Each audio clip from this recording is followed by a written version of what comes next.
Grabando. Buenas Sí, tardes, buenas tardes. Estamos comenzando la ponencia de Vivian. Nos va a presentar inversiones en proyectos en Miami. ¿Ok? Entonces, sin más preámbulo, le quiero dar la bienvenida. Ella misma se va a presentar. Gracias a todos por estar presentes. lo primero, bienvenidos a todos, a ustedes los participantes de este primer congreso virtual latinoamericano. Tengo que decir que ha sido increíble lo que hemos hecho hoy y tengo que felicitar también a los organizadores del buenísimo trabajo que han hecho. Incluso a mí me han ayudado también mucho con mi stand, con mi booth. Y pueden ser muy orgullosos porque déjame decirles que otras organizaciones mundiales, por ejemplo, FIAPSI, yo soy muy involucrada con FIAPSI, que es la Organización Mundial de Bienes Raíces. Estamos viendo cómo ustedes se han desenvuelto con este congreso virtual y quizás vamos a copiarlos después. Así que felicitaciones a todos. Bueno, yo soy Vivian Swietelsky.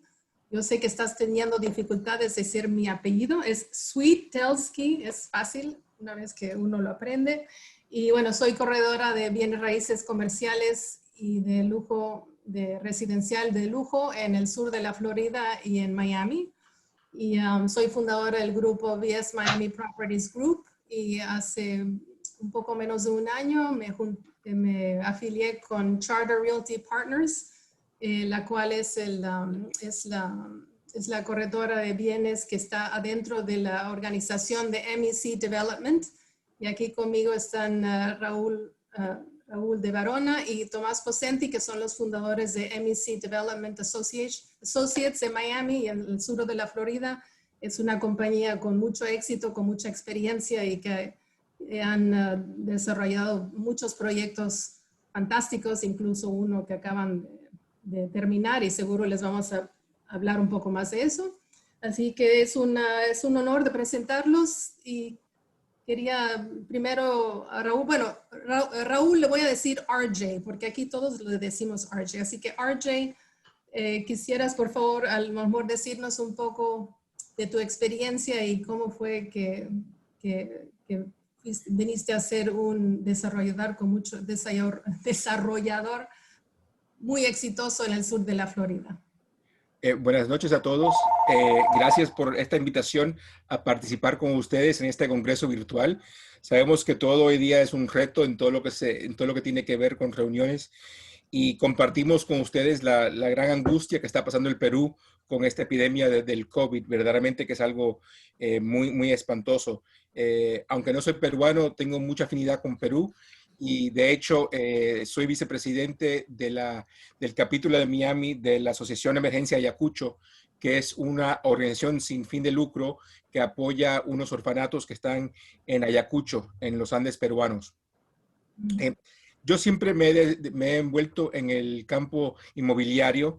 Comencé ejerciendo derecho inmobiliario y derecho de inmigración y tributario, y después me uní como consejero delegado de la compañía Fortune International, que es un desarrollador muy famoso y muy importante acá en Miami. Y juntos hicimos el primer proyecto del ciclo, hace 2 ciclos, que es Jade Residences of Brickell Bay. Subsecuentemente, me fui por mi cuenta y con otra compañía que tenía con otro socio antes de Tomás, tuvimos un proyecto muy interesante durante la recesión, mediante el cual comprábamos propiedades en remates hipotecarios, las mejorábamos, las alquilábamos y la vendíamos como paquete de inversión alternativa a capital extranjero, el cual siempre ha buscado inversión en Estados Unidos. Hace 5 años vendí mi participación en esa empresa y estoy ahora con Make Development Associates, donde Tomás es mi socio. Y conjuntamente hemos levantado el edificio que se ve atrás de Tomás, que es una torre para el cual recibimos el certificado de habilitación hace una semana. Es una torre de 130 departamentos, alquiler de lujo, con 990 metros cuadrados de espacio comercial.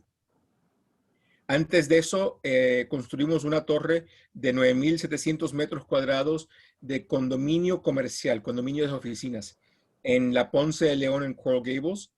Y Con posterioridad hicimos un edificio de lujo de condominio residencial de 80 unidades que se llama Casa Brickell en la zona Brickell de Miami. Y anterior a eso, un proyecto de 118 townhouses, o sea, propiedad horizontal.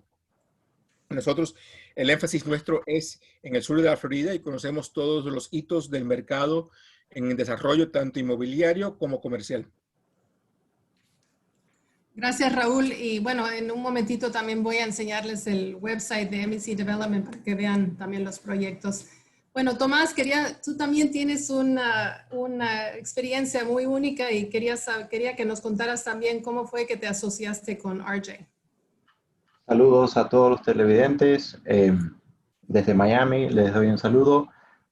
Bueno, Raúl tenía su programa de compras de propiedades de remates hipotecarios, igual que yo, pero nos enfocábamos en diferentes activos. Él se enfocaba en el condado Miami-Dade, Broward y Palm Beach, y yo me enfocaba en el resto de la Florida.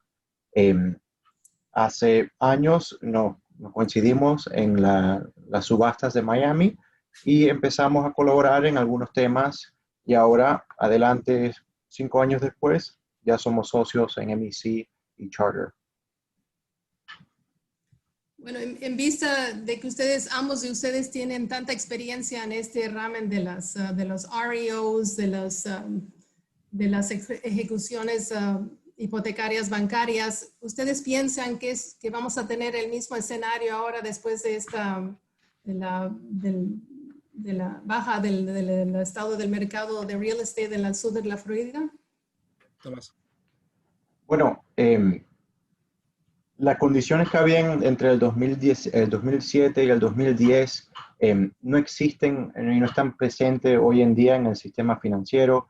Esas eran muchas de los préstamos que tenían que llegaban casi hasta el 100% del valor de la propiedad.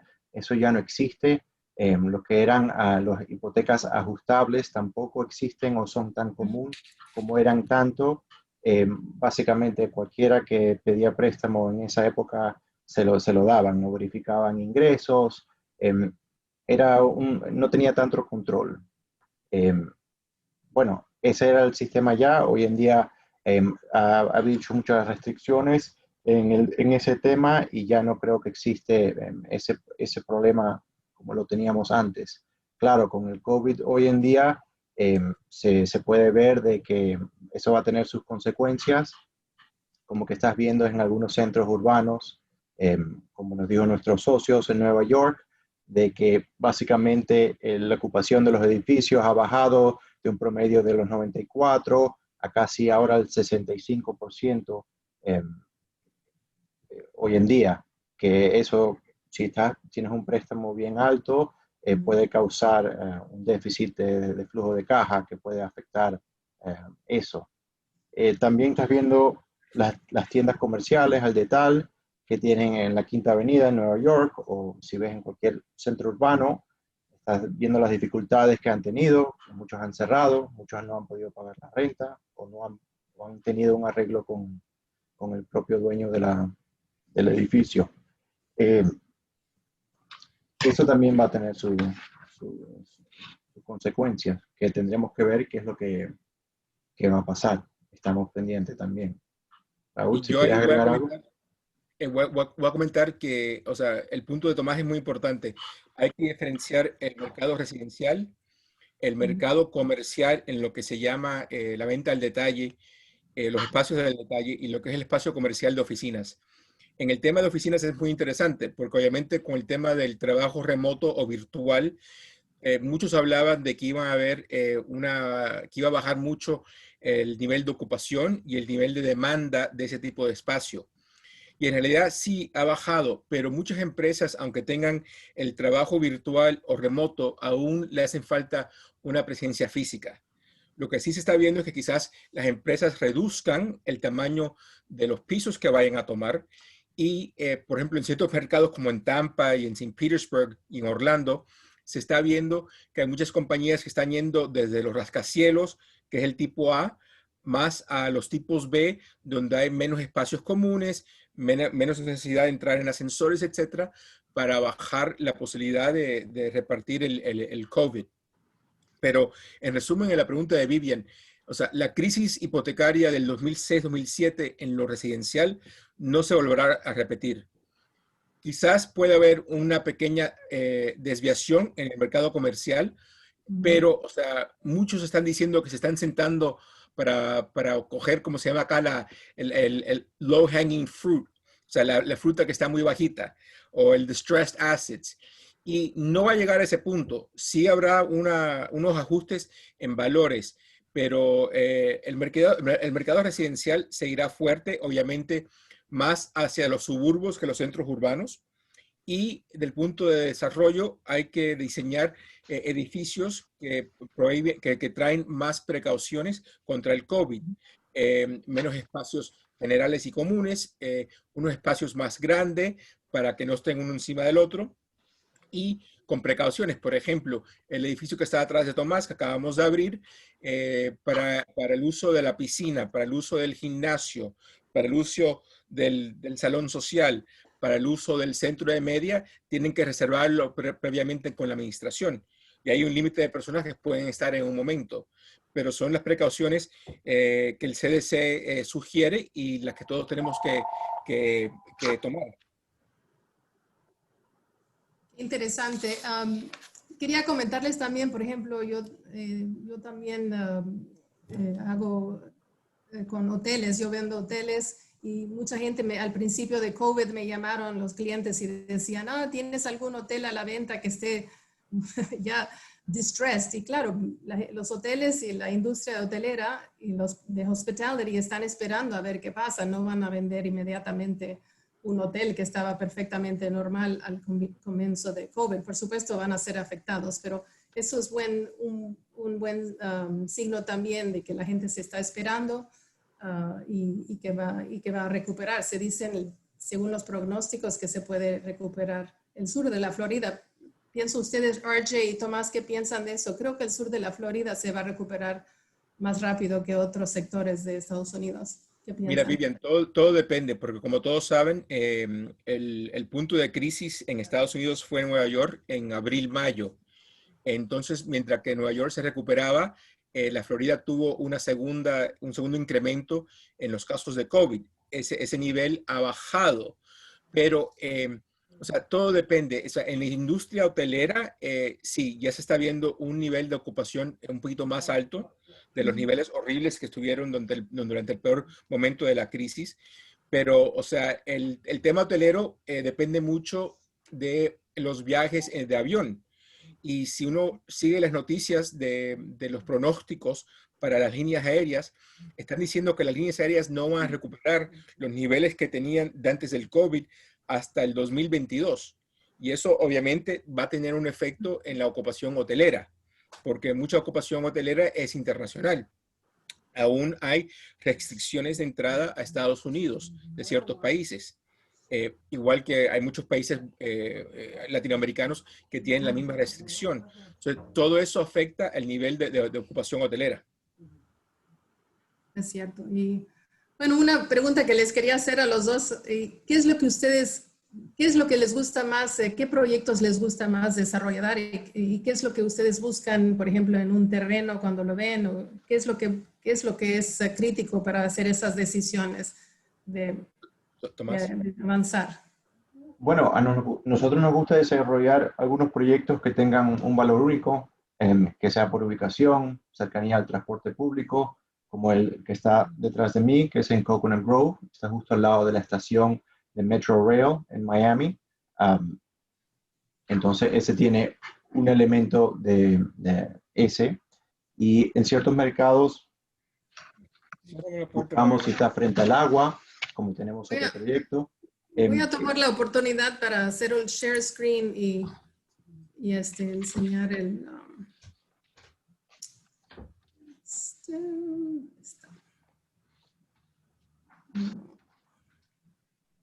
Perdón, Tomás, pensé que lo tenía a la mano. Sí. Aquí, este es el website de MEC Development. ¿Lo pueden ver ustedes? ¿Todos? Tienes que maximizar la presentación, Vivian. Okay. Se ve lo de Hendrix. Okay. Listo, ¿no? Si quieres Ok. poner el About Us, también se puede hacer. Yes. Pero el punto que estaba diciendo Tomás, mientras que Vivian ve esto, es ¿qué es lo que nosotros buscamos para un proyecto? Un proyecto tiene que tener su sentido único de existencia, sea por ubicación, que todos sabemos que lo más importante es la ubicación. Vivian, están diciendo que no se ve bien la presentación porque tienes atrás el Explorer abierto. Tienes que maximizar la presentación. Siempre buscamos un proyecto que tenga algo único, que sea por ubicación, que sabemos que las tres cosas más importantes en finca raíz es ubicación, ubicación, ubicación, o que tengan otro punto muy interesante. Por ejemplo, acá ahora es el tema del tránsito urbano. El proyecto que ustedes ven detrás de Tomás es un proyecto que está en Coconut Grove. Muchos de ustedes conocen Miami. Ese proyecto está sobre la US 1 y la 27, justo al lado de la estación del Metrorail de Coconut Grove. O sea, para nosotros eso es muy importante porque entonces en este proyecto nuestros residentes pueden ir hasta Dadeland, la Universidad de Miami, el Downtown, Brickell, hasta el aeropuerto en el tren. Entonces siempre buscamos algo interesante. Ejemplo, estamos viendo ahora 3 proyectos. Acá Vivian les muestra uno. Este es un proyecto de 7 unidades de lujo de condominios, cada uno con un atracadero en las islas de Fort Lauderdale. Importante porque para el usuario que le gusta la navegación puede tener su apartamento de lujo con su atracadero. Estamos viendo una torre de 30 pisos sobre el agua en la isla de North Bay Village, que es una isla en el medio de la bahía, porque es interesante por la ubicación y porque va a tener unas vistas muy interesantes.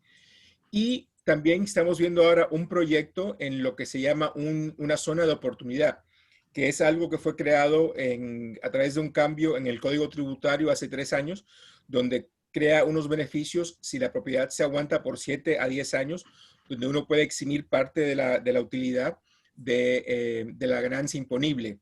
Entonces, siempre tiene que haber un cuento o algo de un negocio para nosotros poder verlo y decir, bueno, esto tiene sentido. Y, por ejemplo, ¿qué niveles de inversión hay, por ejemplo, en estos nuevos proyectos? Creo que voy a poner en la pantalla el proyecto de Hendrix Isle porque es muy, muy interesante que ustedes expliquen esto. Y lo que tienes que lo tuviste ahí. Ya, Pero se te ahora fue. sí lo puedo hacer.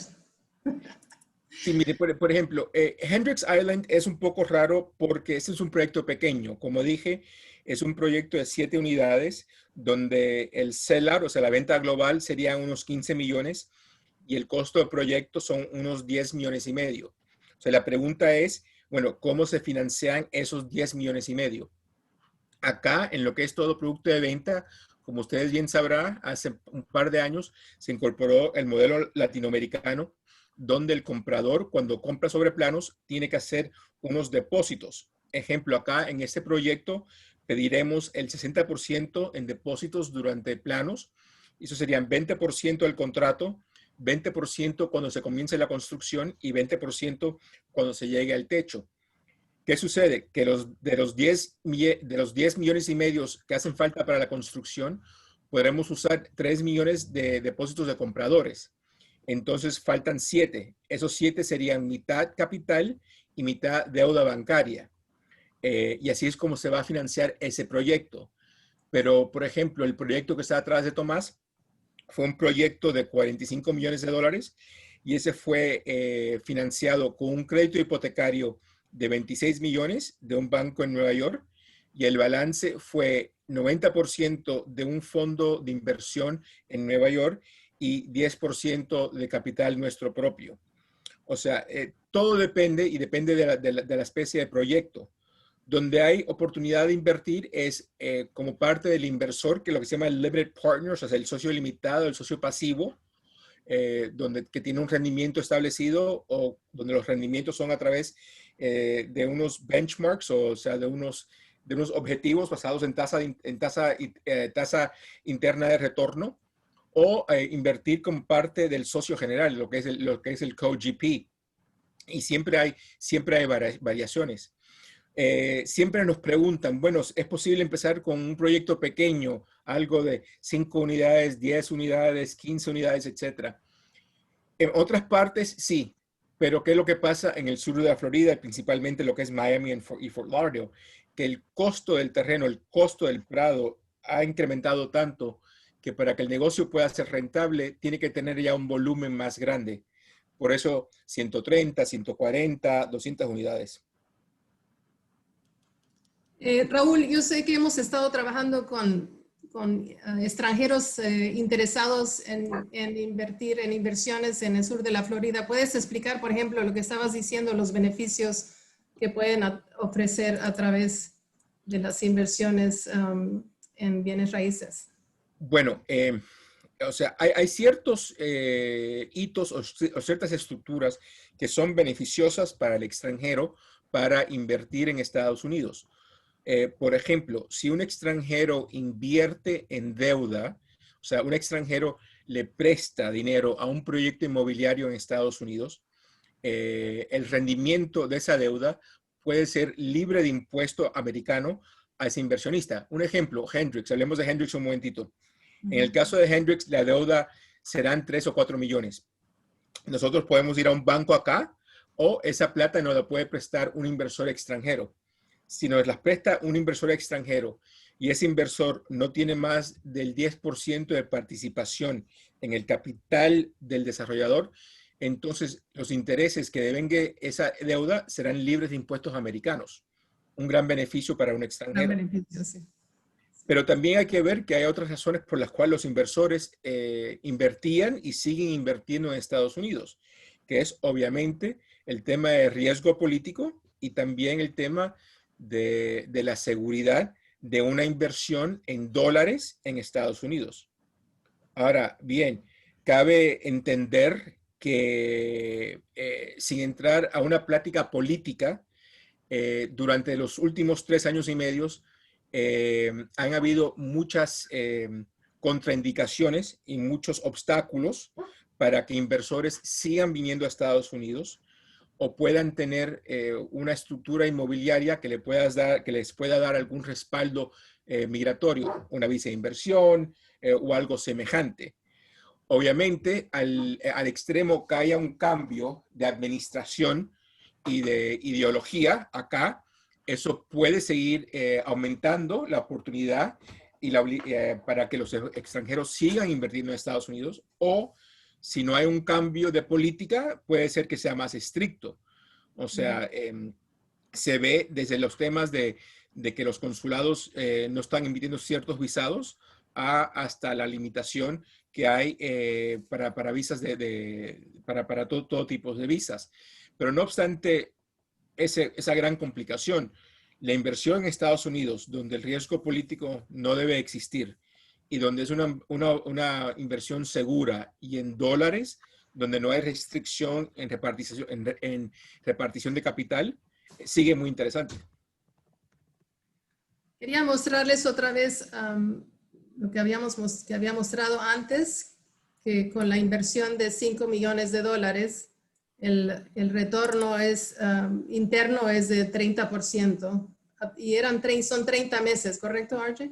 Sí, el caso de Hendrix es un proyecto que tomaría 2 años y medio para acabar el diseño, sacar los permisos, construir, obtener el certificado de habilitación y hacer los cierres con los compradores.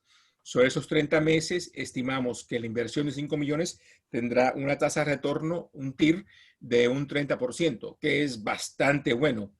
Aquí lo que generalmente se busca para una inversión de 4 años inmobiliaria es un TIR de entre el 18 y el 22%.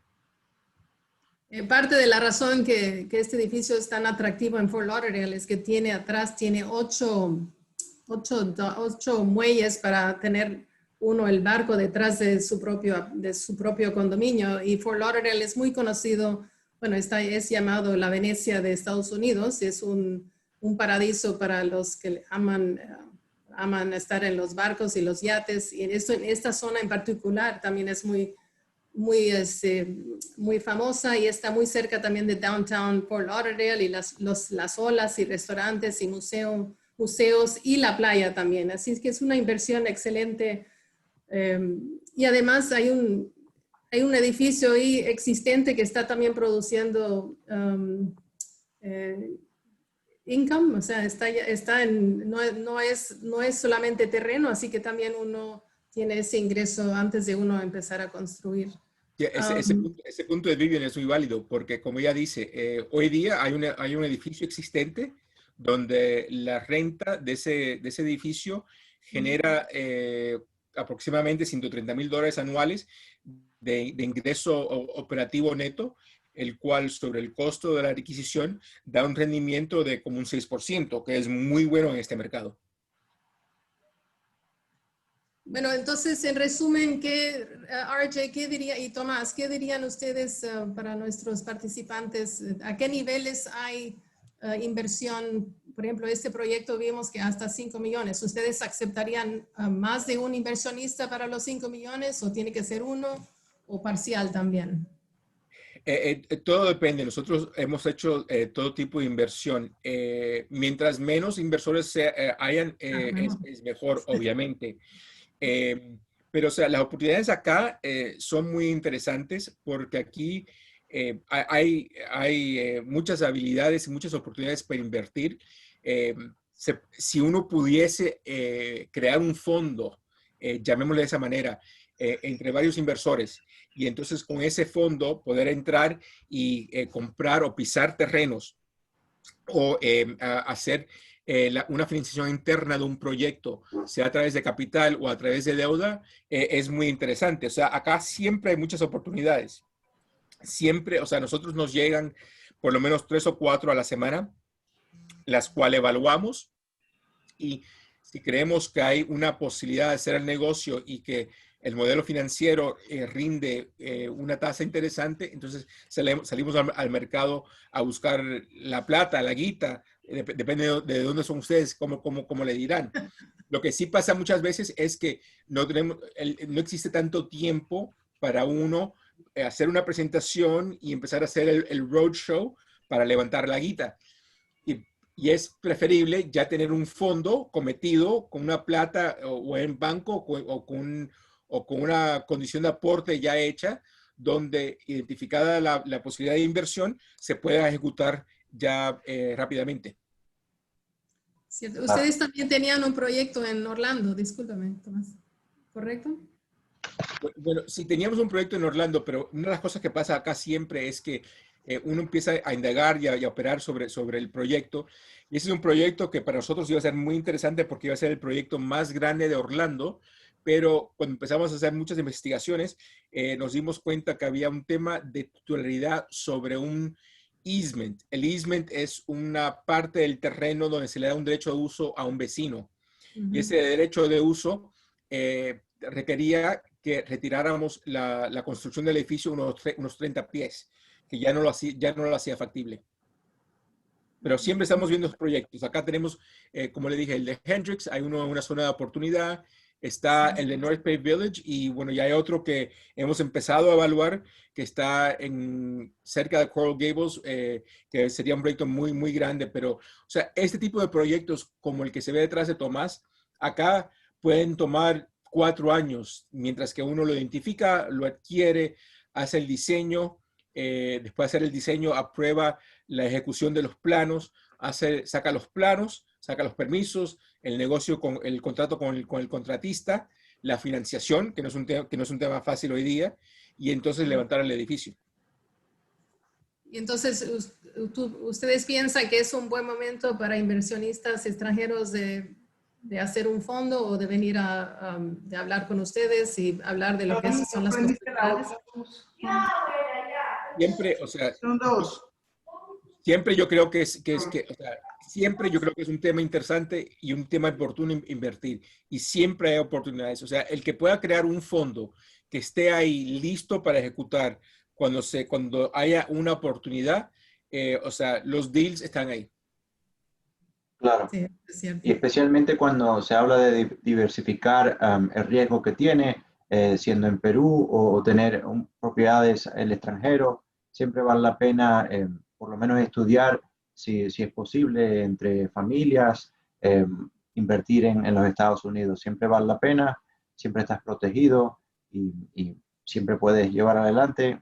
Peor de los casos, algo pase en esos países, siempre tienes acá una alcancía. Sí, una alcancía, exacto. Esas son las torres de Miami, son conocidas como las alcancías de Latinoamérica. Bueno, querido público, ¿quieren hacerles algunas preguntas? Ustedes pueden encender sus micrófonos. Ya uno estaba encendido, pero si tienen algunos, ya estamos al final del día, pueden hablar ustedes directamente con Tomás y RJ. No tenemos que usar el chat. ¿Alguien quiere hacer una pregunta? ¿No? Creo que había una pregunta sobre los temas hipotecarios. Eso es una buena De pregunta. RJ, Ardiel. Ardiel había preguntado una. El tema es de que el tema hipotecario de los remates hoy en día no hay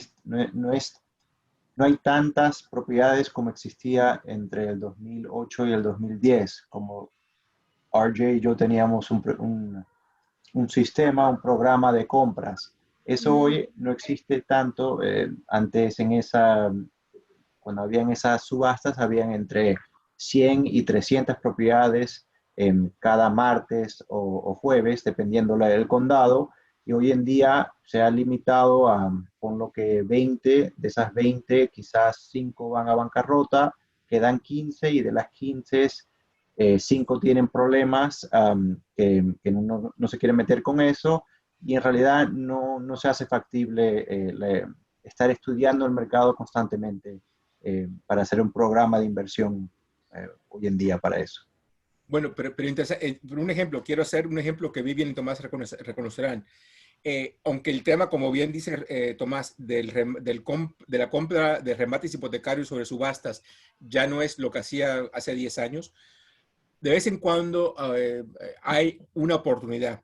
Y hay una oportunidad muy puntual en Nueva York, que es un hotel que se abrió hace como un año y medio, donde están en mora de pagos, estaban en moras de pago antes del COVID. Antes de COVID. Ahora está peor, pero es una propiedad que puede valer fácil unos 130, 140 millones de dólares una vez establecida y se puede comprar el pagaré que tiene el gravamen de primera hipoteca por unos 78 millones. ¿Qué quiere decir? Que si alguien viene y compra ese pagaré que ya está en remate, ese remate saldrá en marzo o abril. O sea, que quien hoy compre ese pagaré por 75 millones de dólares, en abril tiene un activo que llegará a valer 130 millones.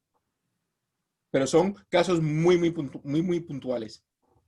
Claro, y muchas de estas inversiones, cuando ya vas encima del $1.000.000, hay algunas oportunidades. Lo que me decía era sobre las casas chiquitas entre 100,000 y 300,000 dólares, es que no hay tanto inventario para eso. Como Raúl dice, cuando el dinero es entre 70, 100 millones de dólares o un activo con un valor más alto, siempre hay mucho más oportunidades porque la competencia es mucho menos. Sí, es cierto. Bueno, listos, queridos participantes. Bueno, les deseamos, si no tienen más preguntas, les deseamos una excelente noche esta noche. Y yo tengo un booth en el Congreso y los espero mañana tempranito para que vengan a visitar y podemos charlar más. Y gracias, Tomás, y gracias, RJ, por estar aquí con nosotros esta noche. Un placer, gracias. Gracias y buenas noches. Si Saludos. necesitan algunos servicios de cualquier servicio de bienes raíces, yo estoy con Charter Realty Partners y les puedo asesorar. Y cualquier pregunta nos pueden saludar vía LinkedIn y nos pueden buscar. Mi nombre es Tomás Posenti y RJ de Verona. Nosotros salimos ahí y estamos Sí. Saludos. Y en el booth hay un brochure de MEC Development también que lo pueden meter en su maletín virtual. Así es que buenas noches, gracias a todos. Bueno, Muchas gracias, salud. Vivian. Muchas gracias a todos. Muchas gracias por la participación. Muchas gracias. Excelente, Gracias. Vivian. Y no se olviden de visitar el stand de Vivian en la feria, en el Expoferia, y ahí van a encontrar material para su maletín virtual, como lo acaba de mencionar perfectamente Vivian. Okay. Gracias a todos. A las 2. Hasta luego. Ahí está, perfecto. Gracias. Hasta luego. Hasta luego.